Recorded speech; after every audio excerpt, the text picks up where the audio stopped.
Update Chess. In this episode, we're going to look at pawn storms.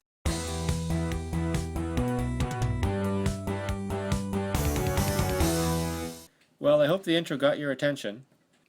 A pawn storm is a maneuver in which you advance several of your pawns together towards your opponent's defenses.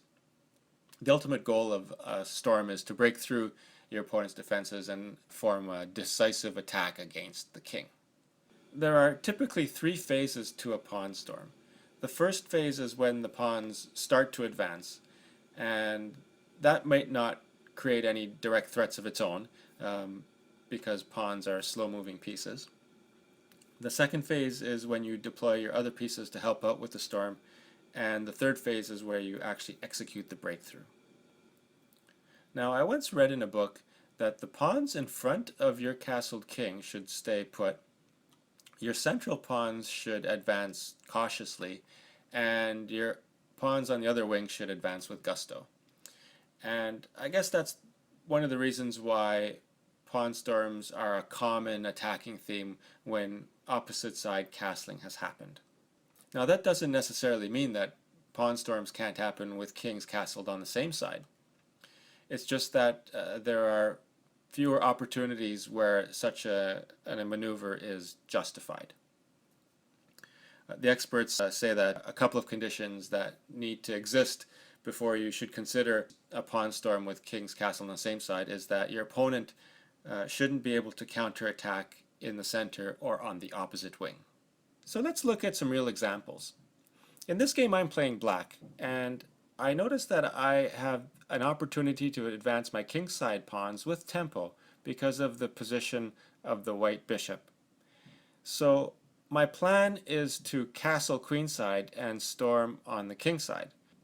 At the moment I can't castle queenside because the bishop is watching over the d8 square. So I need to start my storm before I castle. So I do that by pushing my h-pawn, and that forces the bishop back, and then I follow it up with my g-pawn push, which forces the bishop off to g3. And now, before I castle, I shore up my pawns and bring my f-pawn into the picture. And white starts to mobilize his pieces to counterattack in the center, and you'll see on the queen side. But the center and the queen side are still pretty well protected, and his pieces are not really able to access that very quickly at the moment. So the counterattack will not work. So I do castle, protecting my bishop a second time with my rook, and he starts to push the a-pawn up. I continue with my pawn storm, pushing my h-pawn up, closing the bishop in even more, and the white knight attacks my bishop. And finally, I trap the bishop. So the white bishop captures the pawn before being captured itself. I captured back with the pawn instead of with my bishop because I didn't want the white knight to capture my bishop. So we trade off minor pieces on the queen side, and now the white knight repositions himself. And I continue advancing my pawns. And the white knight comes to this outpost here on e4. And then I start to bring my pieces in to contribute to the storm. Remember, the first phase of a pawn storm is the beginning of the pawn advance, and usually the second stage involves mobilizing your pieces to assist in the storm. And the white queen comes out, and I bring another piece into the action, and the queen comes over and counterattacks on the queen side. Now the third stage begins. This is the breakthrough. So here we exchange pawns, and I sacrifice a pawn in that exchange. I give up 2 pawns for the one white one, but I have created a weakness on the king side, and that was the whole idea. Now I bring my knight over and check the king, and this is a sacrifice that's going to further weaken the king side. And if white does accept the sacrifice by capturing the knight, then I will have a decisive attack on the king, and mate follows quickly after this. But white does not capture the knight. Instead, he moves the king out of check. Then I continue my attack, checking with the knight again. The king comes out. Now I form a battery on the h-file, and the battery is blocked. But from here, I can use my knight to break another hole in the king's defenses. This is a sacrifice that will also lead to a victory for me, because now I have a decisive attack on the king again. I've got a queen-rook battery on the h-file. My rook is blocking the king's escape on the f-file, and at this point all white can do is really sacrifice his queen to delay the inevitable. And this is where the game ended, because the continuation would be that after the rook comes up to help defend, I would bring my bishop in to check the king, and here all white can do is throw pieces in the way until finally we have a checkmate. In this example, the tables are turned, and I'm on the receiving end of a pawn storm, and things did not go well for me. In this case, it's a central pawn storm. The two central white pawns are going to advance on me, and they're backed up by major pieces. So with white to move, white pushes his d-pawn. So I bring my bishop to help with the attack because I do intend to contest the center with my c-pawn.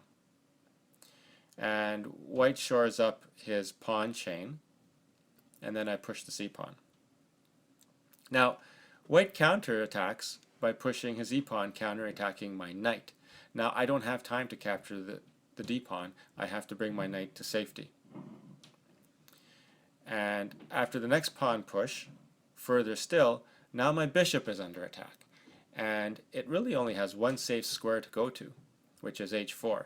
And it's not really safe there anyway, because after white's move, my bishop is trapped. And the best I can do is trade it off for one of the pawns. So now I try to bring my rook out to the e-file to help counter this pawn storm. And the white knight comes out, and then I make a mistake, another mistake.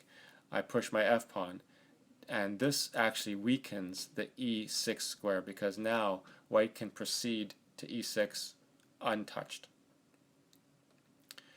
My knight has to move to safety, where we trade off the knights, and I lose a pawn out of that exchange, and white's attack is still going strong. Now my major pieces are getting crushed by the pawn storm. I bring my bishop out to try to help, and then the e-pawn is pushed, attacking my queen, and I move my queen up to safety. Now at this point, white finishes by pushing the g-pawn, and what this has done is it has closed my queen in.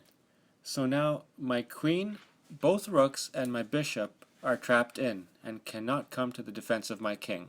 And white's pieces are very mobile and were able to checkmate me shortly thereafter. The next couple of examples show how to defend against a pawn storm. You can defend against them by counterattacking with pieces, which move faster than pawns, or by blockading. And in the book called The Art of Attack in Chess, a book by Vladimir Vukovic, he writes that a pawn storm's greatest enemy is the blockade. So here I'm playing white, and I've castled kingside, and black begins to storm. Pushes his g-pawn. So first of all, I move my queen off of d1 because I want to move my c knight to e3 via d1. That was a clearance move.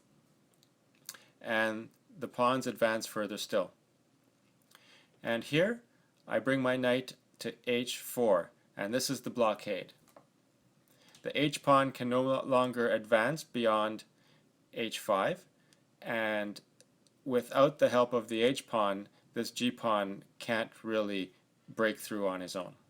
So although my knight here is on the edge of the board, which is generally not a desirable position, it's serving a very useful purpose here in blockading the storm.